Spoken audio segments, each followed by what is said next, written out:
the #1 Costa Rica real estate and investment podcast, bringing you experts from all over Costa Rica.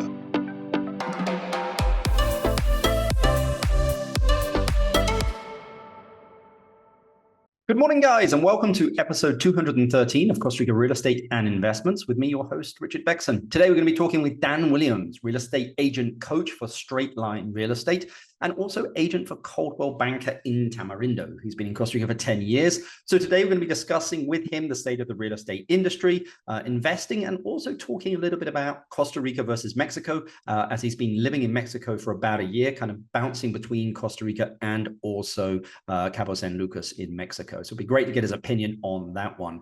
Remember, guys, if you're looking to invest here in Costa Rica or just want a bit of advice or to chat with us, there's a free 15-minute consultation. The link will be down below, or you can go to our website, investingcostarrica.com. That's investingcostarrica.com. We also have quite a few fractional investments coming up as well. It appears that Arenal is fully funded. Manuel Antonio was. These things usually fill up in about 7 to 10 days. A lot of demand for them, as they just, I think people understand, is the quality of product that we provide, and also just the hands-off investment that you guys get. We basically manage it and connect it kind of within the luxury tourism industry here in Costa Rica. So a unique advantage that we have. You can reach us again, info@investingcostarrica.com, or just go to our website, investingcostarrica.com. But let's get straight into the podcast. Good morning, Dan. How are you doing? Yeah, good morning, Richard. Really well. Thank you. Yourself? Yeah, no, really good. As I said, I just flew in here from Tamarindo this morning, and it was very hot and blue sky up there, and it's a little cooler up here in the city. But I understand you're in Mexico. Yeah, that's right. Cabo San Lucas, similar situation. It's hot and sunny. Lots of tacos, and we're enjoying it. It's good times. Sounds good. Well, Dan, appreciate you taking the time to chat with us here on the podcast. Again, I gave you a bit of an introduction here before, but the first question I'd love to ask people is, markets have been, I would say, a little bit volatile recently in the US, and current US politics and economic news is going to be interesting for the rest of the year. But I mean, what are you seeing happening here in Costa Rica? Yeah. The Costa Rica market is a little bit slower at the moment. I think it's fair to assume that is, in my opinion, a part of three major factors actually. Number one, that we're predominantly a cash market, so we are seeing a little bit of lending coming in. The green shoots are shooting up actually, but we're definitely not anywhere near the level of a first world market, European or US, for example, or Canada. So with the market being cash only. With the stock market having done a little bit of a move over the last month or so, and I think today's a very important day as well with the stock markets. We're seeing a little bit of a hit there, and we're seeing high interest rates still in the US as well. So I think that has slowed us down a little bit. Also, over the last 2 or 3 years, in my opinion, we've seen a lot of inflated pricing, and I think the pricing is just starting to settle and kind of find out, what is the true value of this home or that home. So I think with the combination of those factors, we are seeing a little bit of a slower market, but we're still getting lots of inquiries. Actually, we had our sales meeting first Tuesday of August, and our inquiries are actually about 15% up this time versus this time last year. Yep. However, as a brokerage, our sales are actually down significantly. So it's interesting to see that there is still the demand and there is still interest and inquiries, but we're not quite closing as many deals as we would have expected based on the stats and sales of 2023 against 2022 against 21, for example. Yeah, I mean, I think in general, whether it's in real estate, whether it's in, tourism, which heavily drives this country as well, is we're just seeing that return to the norm, and trying to figure out what that norm is. And I think that next year is going to be really indicative of what that's going to be, after the election and, whatever's going to happen in the markets over this year. But I think we're going to start to see that return to seasonality. It's definitely better than 2019. It's just of how high the watermark is. But I think whenever we compare it to 2021, 2022, 2023, we're always going to be disappointed, if that makes sense. I like to call that the steroid era. Yeah. No, I completely agree. That was you couldn't get out of the bed. You couldn't get out of bed without making money in those times. But I'm also excited to go back to a little bit of a normal market and not, and in Costa Rica, as you know, we don't have it's very rare to find somebody who is specifically a buyer's agent or a seller's agent. We tend to do it all, from pieces of land to commercial property to the luxury properties. You tend to have a bit of a hand in it all. So I think for me, it's definitely something I'm looking forward to, is being a buyer's agent and actually getting a win for my buyer.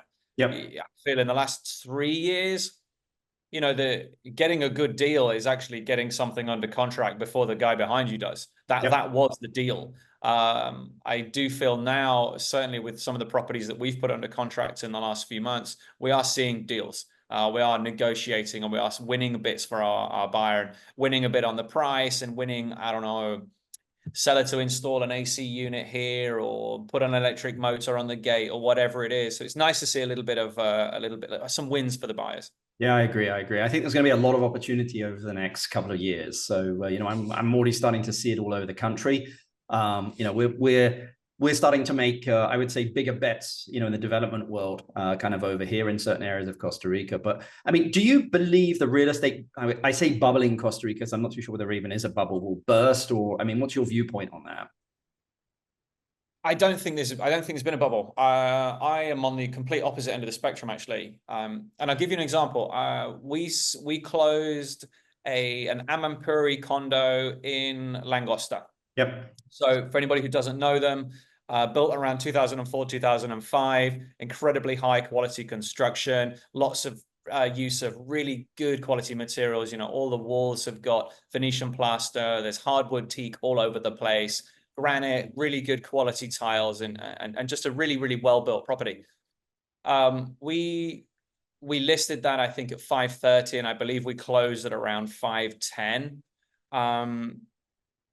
which at that point was one of the biggest sales in that condominium for a while. Yep. And we got to closing, and the lawyer asked the seller, "Would you need any help with capital gains tax?" And she said, "No. I actually lost on this property." Wow. She bought it pre-construction in 2003. Okay. So to give you an idea of the bubble, so she sold at what I believe to be the peak of the real estate market of the last 5 years in June 2022, and lost money. Yeah. So the Costa Rica market went up so high in 2007, came all the way down, and we're only just actually getting back to where I feel the properties are valued. And I feel for a long time, Costa Rican properties were very much undervalued. Yep. You look at what you could buy in Costa Rica, maybe not today, but certainly in 2019, you could pick up a 4-bedroomed home on a quarter-acre lot with 2,500 square foot of air conditioning space and an ocean view for $1 million. Yep. Tell me another place that offers what Costa Rica offers where you can get that. A 3-bedroom, 1,000 square foot condo in Toronto is going to run you 1.5 million.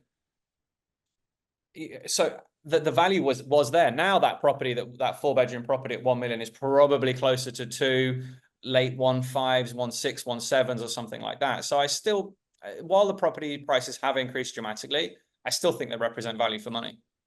I agree. I'm always looking at stuff of like, how much is it with the sum of its parts? Because sometimes it is the price of the property when you start looking at the price of the land and how much it would be to build it today. You're like, wow, actually, that is a good deal. And I think that's something you need to take a look at as well. Is what is the replacement cost of doing that today? Because, and we do that with a lot of clients where they look at a property and we go, look, it's to build that today, it's actually about the same, or it's going to cost you it's going to cost $200,000 less or $300,000 less. It just depends where it is. And it is possible to do, so that you give them those options of like, you can buy one that's ready, or you can build something brand new, because you could also go in and remodel. But look, I agree. I think we're just getting started here, Dan. I mean, if you look at other countries around the world, even with pricing here, there's still a lot of value for money all over this country. So absolutely agree. The infrastructure, the safety, you can drink the tap water. There's first world healthcare. There's first world education. I agree with you. I think it's Costa Rica is definitely still on the up, and I think there's a lot of room to grow. I didn't realize my daughter was actually doing a presentation on portable drinking water in the world, and Costa Rica is one of very few countries where you can actually just drink water from the tap, and I didn't realize that. Yeah, it's funny. I mean, even in when I travel to the US, it's one of the first questions I ask. I'm sure we're on the same boat here. I'm definitely not a plastic water bottle guy. Anybody who has 40 water bottles in their fridge we're not on the same journey. But it's interesting when you go to places in the US and in Europe, and it's one of the first questions that you have to ask is, can I drink from the tap here? They're like, oh, maybe not. We don't. I wouldn't. That kind of. Hang on a minute. This is supposed to be the first world. Yet here we are with Costa Rica. This funky little third world country in the middle of Central America that really is leading the way in many areas. In the green amount of electricity that they're producing, that they're drinking water, etc. I think there's a lot to be taken from such a small country. Yeah, I agree. I mean, you're in Mexico at the moment, and it sounds like you spend quite a bit of time there. I know that you do. How would you compare these two countries as it relates to real estate and living? Because a lot of people do compare Mexico and Costa Rica. Yeah, it's a great question. I think, we've been here in Cabo for, it's actually a year on Saturday. So I feel we've got a pretty good comparison after doing 10 years in Costa Rica and 9 in Tamarindo. I feel Mexico is a little bit more like the second world, if that makes sense. But Costa Rica, I feel, is third world. The US, Canada, Europe is first world, and we're kind of in the middle. There are a lot more paved roads. There's a little bit more police presence and rules where, Costa Rica is relatively lawless in certain areas. And I think that common sense goes a long way in those areas. And that can work one or two ways. It can work great if you've got a bunch of common sense, and it can also not work great for you. So I think here there's a little bit more rules and regulation. Access is a big thing. We've got access to a lot here. And I don't just mean, the beach and fruit and veg. I mean, if your MacBook charger breaks, I don't have to fly to Miami. I can go to the Mac store in the mall and buy a brand new one. I can buy one at a little bit more than I would pay in Best Buy or Amazon on the US, but I'm not paying double the prices or so on. Differences in food here. There's obviously a big variety of food in Mexico, and that's something that the country is famous for. Definitely less wildlife. That's something that we've missed from living very, very, very close to the beach in Langosta. We'd see iguanas, monkeys, snakes, birds, a whole plethora of animals. We don't get that here. That's something that I do miss a little bit as well. Cost of living, is it cheaper up there, Dan, than living? I think it is, yeah. But again, it depends. I am in Cabo, San Lucas, which is arguably one of the most expensive places in Mexico. And I'm used to living in Tamarindo, Langosta, which is arguably one of the most expensive places in Costa Rica. So that side of it, I do think it is cheaper here. I think it's more of a range. That's the difference. Okay. I feel in Costa Rica, if I'm taking my wife out to dinner and there's two of us with a couple of drinks, we're looking to pay $100 to $150 for the dinner, and it's going to be great.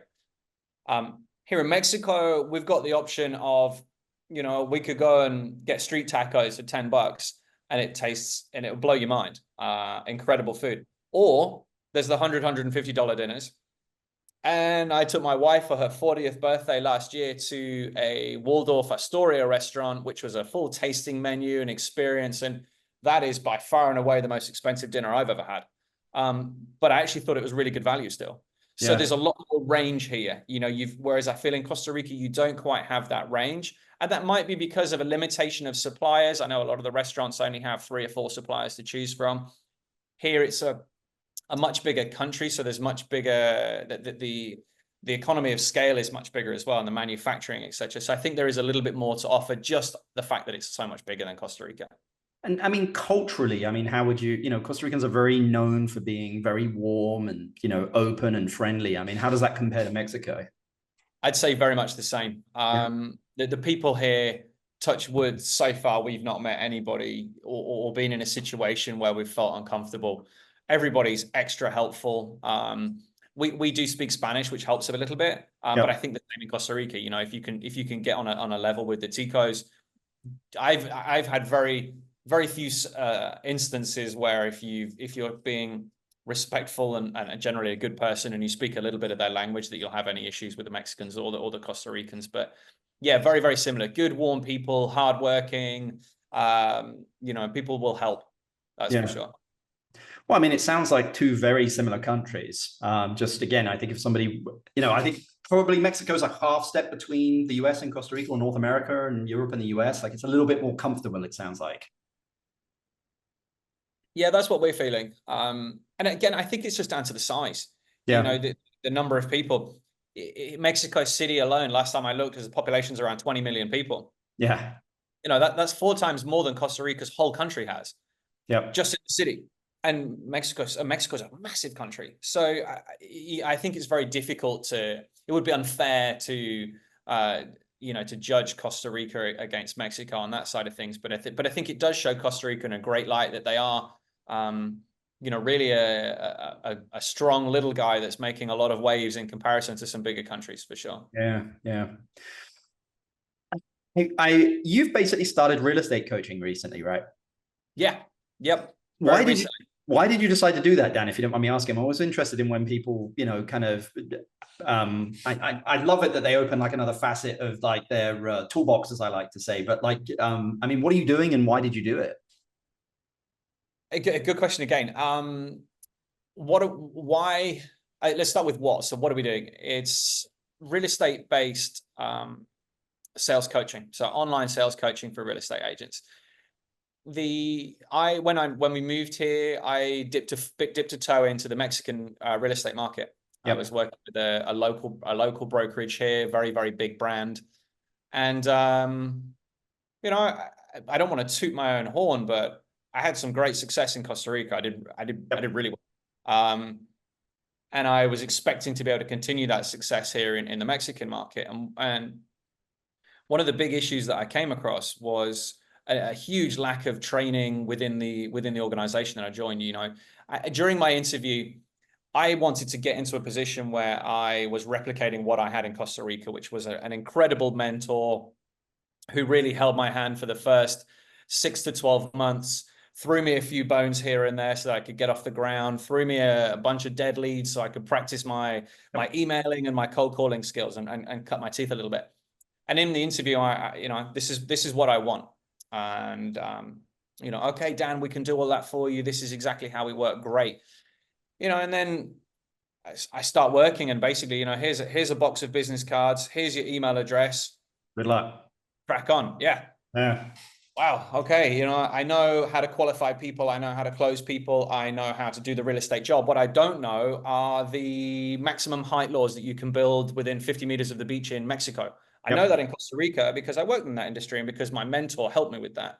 So I found myself in a position, and it made me think, wow, I wonder how many other people are in this position as well that just aren't getting support from their brokers or from their brokerages, basically. Did some research, and apparently 75% of real estate agents fail within the first year. Wow. Which is an incredible stat. And then part of my growth and successes involved hiring, training, and nurturing my assistant, who is now my business partner. Yep. She went from, you know, service industry, customer service industry, to her first professional role, which was working with me. You know, never really used email before, wasn't familiar with Excel or Word or anything like that. And I really enjoyed sharing my 20 plus years sales experience with her and seeing her grow from this person who was not very confident, didn't really feel confident, to somebody now who I can comfortably say, hey, here's a lead looking at a $4 million hotel, run with it. Yep. And to see that, and I enjoyed it, and it made me feel great to see that. So I thought there's an opportunity here to perhaps help other people in a similar situation that I was in the Mexico, and also to kind of replicate, you know, the success that Julia has had under my tutelage effectively. So that's where we're at. Good for you, man. I think it's important to give back and, you know, share that knowledge, man, because again, you know, somebody asked me the other day, hey, Rich, what's your goal? And, you know, I was just like, wow, it's you know, just in life. And I said, leave it a better place than when I came here. And I think by sharing that knowledge and giving that out of like, you know, there are two ways that usually it's, hey, don't come near me. I'm going to like hold all this knowledge in and only I'm going to do well. Or it's I'm going to share it with people and raise the tide and all boats rise, you know. So yeah, no, I kudos to you, buddy. Because again, I think it just makes the world of, you know, real estate more professional, and it needs to become more professional. It does. I think it really does. And And you'll have been the amount of times I've been on a showing with somebody who is the listing agent of a property, and I'm just thinking, wow, have you had any basic form of sales training, or Yep. how did you end up in this role as a sales executive for this $1 million property? How Yeah. I'd love to know the background of that, and it just amazes me that you've got that. And then particularly obviously with the rush when we had, and people were making money hand over fist, so you've got a lot of people coming into the industry who had little to no training or experience. And again, with the way that the market was, no MLS, you really need to have, I think in Costa Rican market, similar to Mexico, but maybe any of the Latino cash markets, you really need to have an agent or a broker who knows what they're doing, because effectively you're rolling the dice with somebody's life savings, and that never made me feel comfortable. Yeah. Well, I mean, especially if they're talking about an investment, or, they're buying a piece of land to build something on, like, you need to make sure is that what they want to do, you can do it on. And there's a lot of people out there that, and even the lawyer won't sometimes bring this stuff up. It'll just be like, okay, yeah, it looks clean, like, let's go ahead and buy. And then you're like, well, actually, I don't know, it's an agricultural lot and you can't build that apartment complex that you wanted to or something because they didn't, but I mean, there are stories everywhere, as you know, Dan. But I mean, what advice would you give to investors looking to invest into real estate in Costa Rica?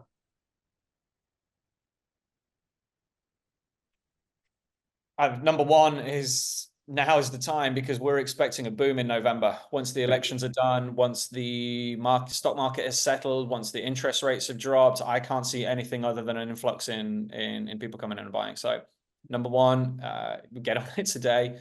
And number two, pick your projects wisely. And pick the area. The area is so location is real estate 101 and has been forever. But I think it doesn't apply.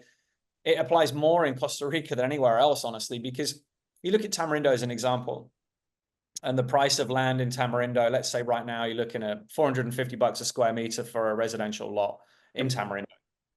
You drive 15 minutes and that drops to $50. But there's a reason.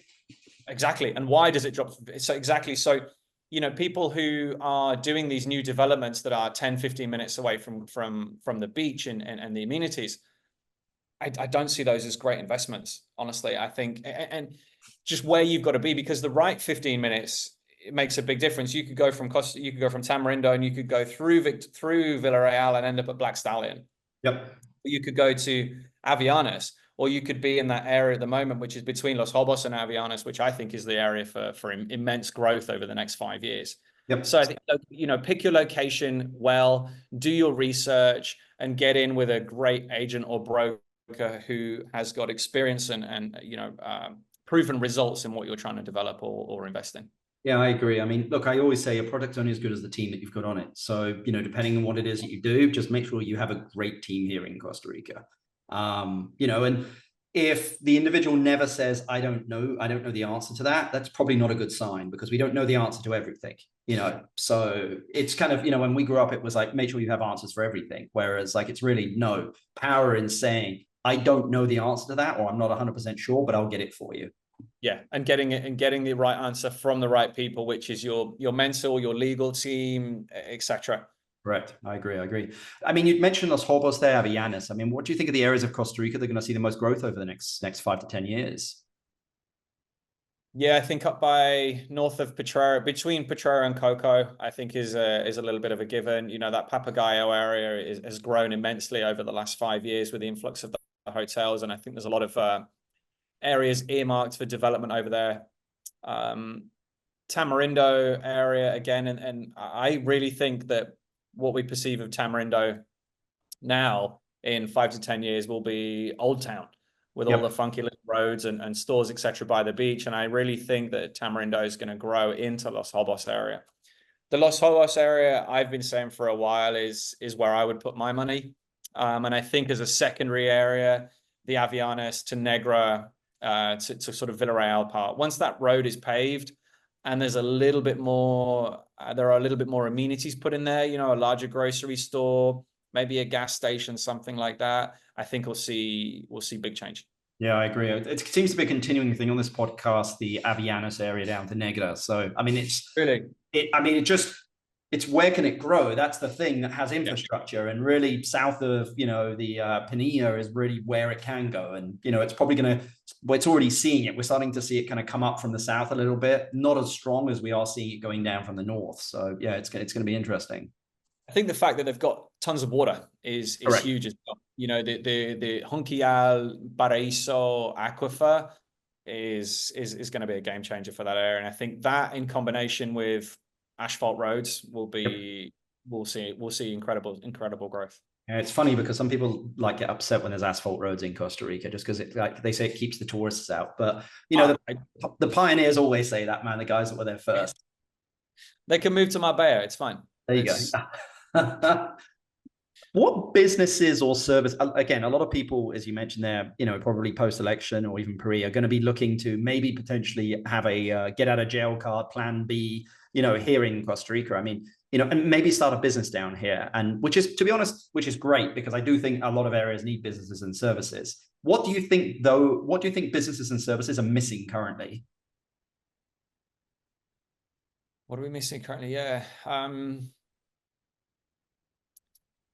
That's a good question. I think, what are we missing in our market? I don't know if there's not anything that particularly stands out as, we are missing X, Y, and Z. Yep. What I think would be good would just be a little bit more competition across the board in order to manage pricing and also keep quality high. If you're the only bakery in the village, it really doesn't matter how good of a job you do, because people are still going to come and buy your bread because they can't get it from anywhere else. And I think in some of the beach communities, there's definitely a little bit of that happening. It's that, hey, we're the only one that do it, so it doesn't matter how well we do it. That's it. We'll still make money. And I think a little bit more competition would raise the quality of the service and maybe drop the prices a little bit. I think that would be something that would be good to see. I think if and another thing that we could definitely use with is a more international friendly, customer service orientated bank. That would be a treat.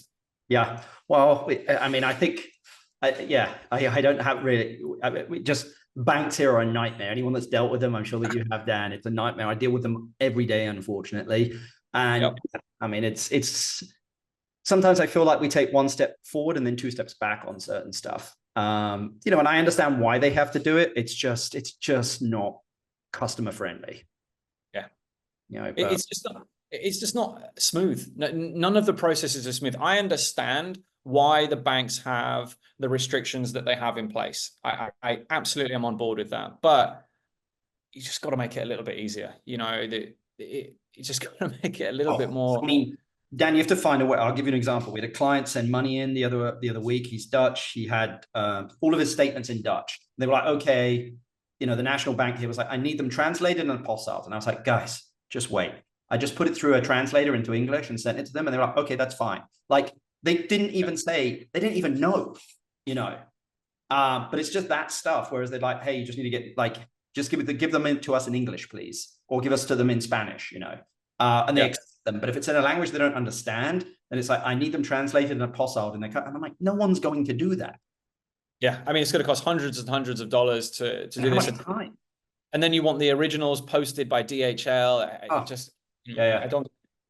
The beauty is, though, there's always a way around it. You just need to kind of find it, if that makes sense. The downside is there's always a way around it, and you have to try and find it every single time.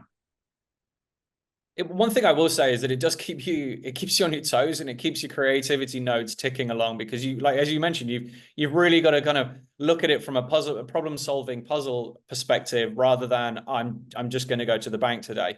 Correct. Yeah. But hey, if it was easy, Dan, everyone would be doing it, I suppose. So exactly. Okay, my last question for you, because I've kept you long enough. If you inherited $500,000 and you had to invest it into a business or real estate in Costa Rica, what would you invest it into, Dan? Business, straight away. Yeah. What would you do? Where about, in Tamarindo, or where would you go? Or Tamarindo for me is the spot to make money with a business. The number of the general setup, it's a small walkable community. It's an hour from the international airport. It's a very, very soft landing for anybody coming from the US or Europe.